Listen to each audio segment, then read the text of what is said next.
O igual que o resto dos corpos de seguridade municipais, a Policía Local de Rianxo participa activamente na Operación Balmis en colaboración coa Garda Civil e efectivos da Brilat. A través de numerosos controis fixos e móviles, pretenden garantir o cumprimento das medidas derivadas do estado de alarma. Medidas que non todo o mundo respeta, posto que ata o momento xa tramitaron 92 denuncias polo incumprimento do confinamento. Unha delas por vía penal ao tratarse dun infractor reincidente que acumulaba ata 10 denuncias anteriores.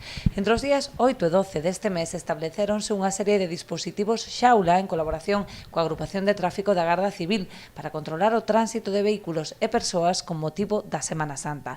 Interceptaron a un residente en Ourense e a outro de Barcelona que pretendían trasladarse a segundas residencias. Ademais do incumprimento do confinamento, nestas campañas de vixilancia detectáronse outro tipo de infraccións e delitos. Os axentes comisaron diversas sustancias estupefacientes en 4 operativos e denunciaron a 7 condutores por positivo en drogas e alcohol. Sen embargo, o labor das forzas da seguridade vai moito máis alá da vixilancia. Dende o inicio do estado de alarma, a Policía Rianxeira atendeu máis de 100.000 requirimentos de información ou asistencia a cidadáns, os que se prestou auxilio en colaboración con servizos sociais do Concello.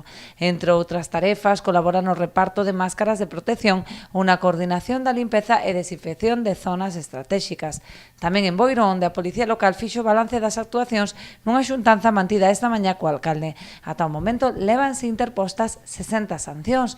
Co obxectivo de disuadir os infractores, acordaron incrementar os controis en colaboración coa Garda Civil, con especial incidencia no casco urbano, a hora de maior afluencia de xente.